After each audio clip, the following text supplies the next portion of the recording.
Hey everyone, it's me, Aridasset Rashid. I'm your anthropologist and sociologist. Hit the like button, share this video, subscribe to the channel, become a member of the channel, and don't forget, donate the links below. Thank you very much. Okay, quick message. For those of you who have children, whether it's your own biological children or adopted children, or maybe you're a foster parent, listen. For all who have children in their care, listen to me very well. Watch out with sending your children to public schools. I did not say never send your children to public school. I didn't say that because a private school is expensive in many cases for a lot of people. So not many people can afford a private school. And just because a school is private doesn't automatically mean your children are safe there either. Okay? Now, homeschooling is an option, but that depends on the law of the land and the pressure in your society. And it can be a challenge too. So I'm just saying, if you have children under your care that are going to public school, watch out. What do I mean? Okay, let's go through this with one another, please. You have a child, 3 to 4 years old, likely 4 years old. And this child now has to spend most of the hours of the day with other children. Is that a problem? No. Your child will learn to socialize, which is good. However, they have an adult that they're not related to and was not related to them in front of them, teaching them and shaping them. So let me get this straight. Your child spends most of his or her time with a stranger who is shaping them into an adult.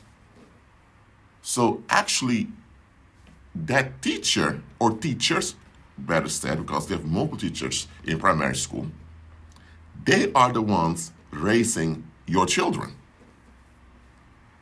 And those people they gain leverage over your children through this thing called homework.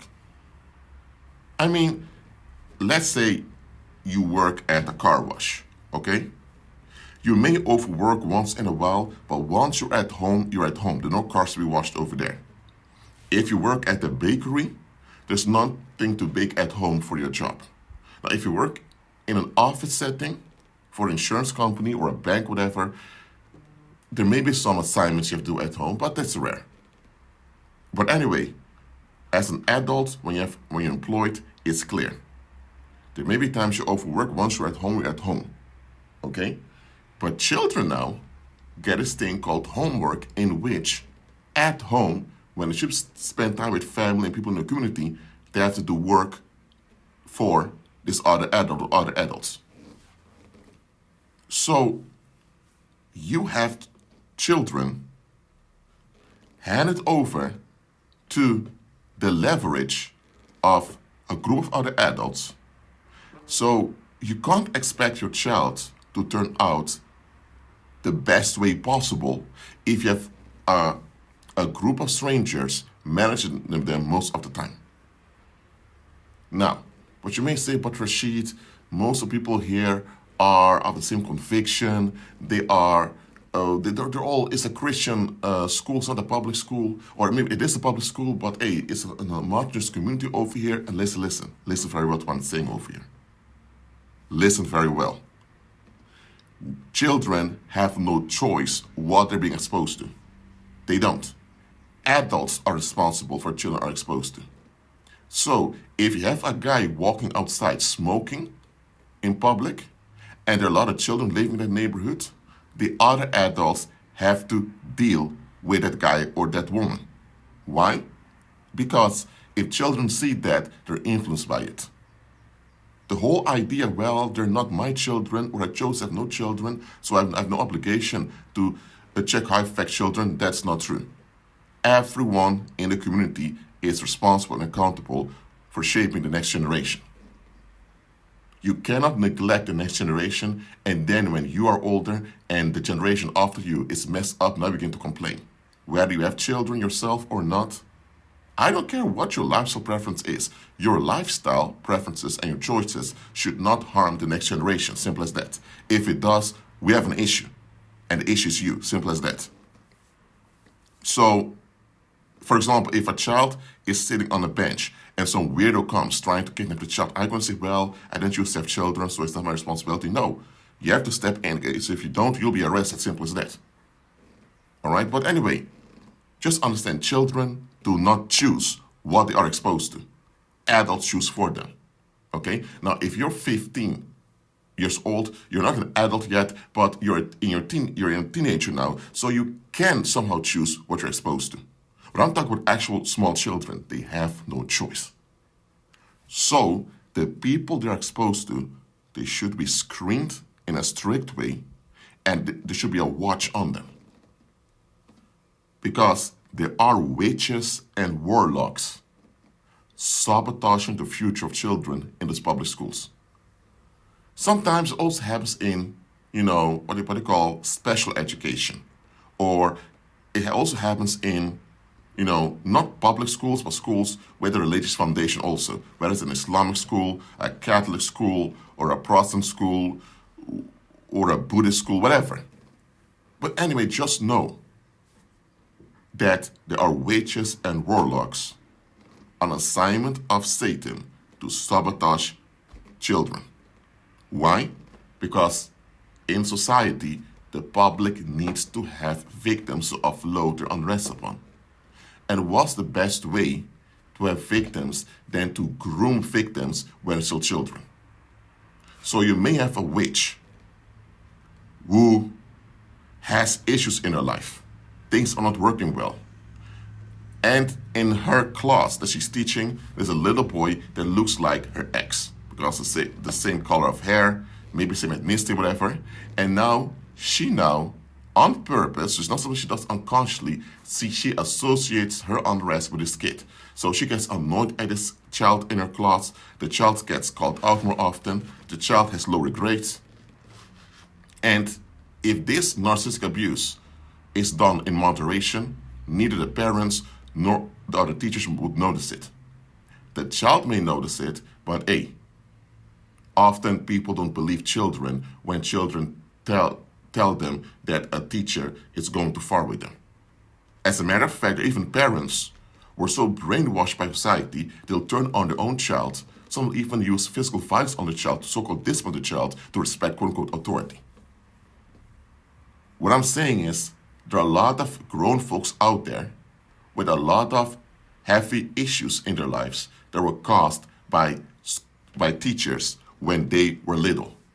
And the reason those teachers, whether they were witch or warlocks, doesn't matter. The reason why they got away with it is because the adults around them did not pay close attention. They were neglectful.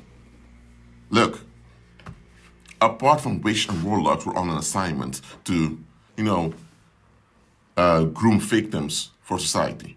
So they on purpose cause emotional damage to these children, how they treat them or ignore them in class or humiliate them in front of other children. They do such things so that there is a dysfunctional adult later on others can look down upon. That's how society works. Now, before the public school system existed, this used to be done locally in villages and towns also.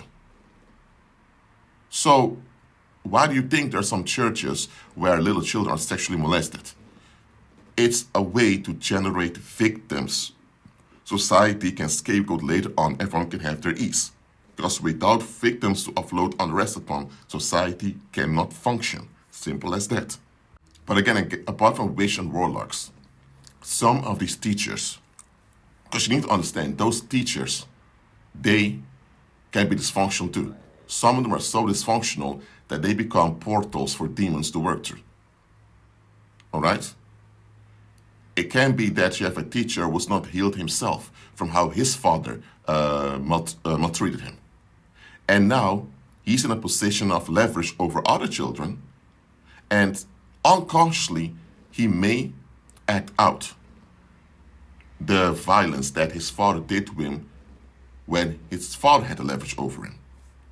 Or you may have a woman who has not healed or recovered from some trauma in her life. Maybe she was neglected by her father, so she has daddy issues also. Maybe she was sexually molested herself, or maybe she had relationships problems with men. Or you may have a woman with issues with men.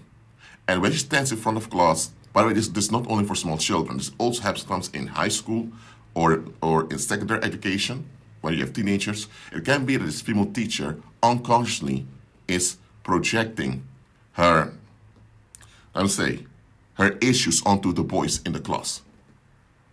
It can be that she unconsciously is perceiving those boys as threats. And she is now kind of giving a lot of privilege to the girls in the class. What happens now is that, let's say you have a girl in the class who is kind of acting dumb towards one of the boys. As the teacher, she has to intervene. You mean? But what if she is so strong feministic and she always takes the side of a woman just because they're women? She now will make life hard on that boy in her class because he stands up to a girl that is acting out of line. Now, I'm not saying this is guaranteed to happen, but it may happen. So what's going to happen to that boy? He now will enter adulthood with a wound. A wound he never asked for, a wound he should never have. And even if he ended up wounded, he should have received psychological help to recover. But if the adults around him are neglectful, he will continue in life with a yoke that God did not give to him, and he will face dysfunction in his life and doesn't understand why. Don't you know that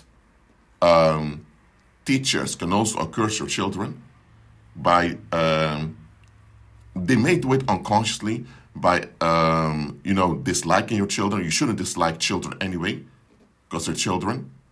They have to be shaped. You should dislike any human being. You get me? Because what the heck is this? That you label someone else as less important, or you label someone else as less human just because you have issues? Come on now. Not everyone is obliged to just give in to how you feel and what you want. So this whole thing of disliking people is nothing but narcissism. But okay, you may have teachers who have preferences, maybe racial preferences. So they may be hidden racist, or they may be hidden sexist, or maybe yes, we have a teacher at home who's watching porn all day long, jerking off or masturbating on porn. So he's carried this pollution into the classroom. Even if he never goes out of line in front of the class, the pollution is still there. Maybe there are teachers who in anger say things that are hurtful towards the child in front of everyone. Oh, I'm just telling you. There are teachers out there who shouldn't even be teachers in front of children, nor teenagers. Some of you will listen to this. A lot of the difficulties you have right now is because of the negative statements people made of you when you were younger. And some of the statements came from the teachers. Now, don't get me wrong. There are wonderful teachers out there. Some are even unbelievers, okay? Who go the extra mile for the children. Absolutely, we should honor them too. I'm not dumping and hating on teachers right now here. Absolutely not. There are wonderful teachers out there who even go out their way for the children. Some are even believers who pray and fast on behalf of the children or teenagers they're teaching. Great. But it doesn't mean there are no bad apples in the barrel. Okay? I'm telling you, if your child tells you that they feel something's off with the teacher, don't say, oh, my child is saying this because it simply doesn't want to go to school. Don't say things like that. Even if that is the case, how come the school is so uninviting they doesn't want to go there? Pay attention to what your children are saying, especially small children. If your son or daughter or the one in your care is below 10 years old, pay close attention to what they're telling you. Because children don't have a social filter yet, that they say things people want to hear. Children tend to be brutally honest about the situation. If an adult is off, a child will feel it and they'll express it. Teenagers already realize, you know what, maybe it's better for me not to say this, because if I say this, it may get me in trouble, whatever. Or maybe people are going to be upset with me. So teenagers already have a social filter. So they tend to filter out things that may get them in trouble. Children do not. So honor the intuition and sensitivity of your children. And beware of these teachers. Make sure, because I'm talking to believers now, make sure you pray, decree, and declare over those teachers. make sure you use the resurrection power of Christ in you upon those teachers. If you notice any teachers out of line, use the precautions on them. And if you really take action in the physical, I'm not talking about beating them up and all those legal stuff, but if you have to report them or whatever, you do so. I'm telling you, this whole blind confidence or blind trust in the education system, what heck is that? It's idolatry. We need to stop this. Some of your children are being bewitched right now by either witch or warlocks on assignment by Satan, or they're being damaged for life now because some adult who is teaching them doesn't want to face his or her own issues. And the second group is far bigger than the first one, okay? So I'm telling you, watch out who your children are exposed to. The same counts for your teenagers. If they're 16, 17, it's a bit different because now they're more able to process things right now. But if they're in their early teens and they're small children, watch out who you expose them to, because you are accountable and responsible to what they're exposed to. Okay? And even if you don't have children yourself, let's say you're 20 years old, a student in college or in university. If you notice that a lot of the children around you are traumatized, whatever, don't just look at the parents. Check, maybe it comes from the school. And if that's the case, put repercussions on the school immediately. We need to be on guard more for the next generations. We have to be. All right? They have nothing else. But okay, apart from this, you should always be cautious with any adult who has a leverage and they're not serving Heavenly Father. Any adult out there who's not serving Heavenly Father, they become a potential portal for demons to work through. Or they will likely end up in some movement that's against the Heavenly Father. So such people, you should be on guard for them anyway. But even if someone is a believer, if you have a believer who's not delivered and they continue in darkness, you should be on guard for them too. Hey, whether you have children yourself or not doesn't matter. All of us are responsible and accountable for how we as a community shape the next generation.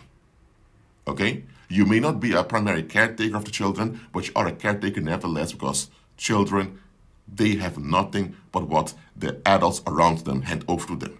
Make sure we hand something over to them that's worthwhile for them in the long run. Well, that's it for now. Keep on coming to Christ. Hey, and don't forget, hit the like button, share this video, become a member of the channel, subscribe to the channel, and don't forget, donate the links below. Hey, and show some love to me by buying my novels on my Amazon link, please. Thank you very much. Be at peace.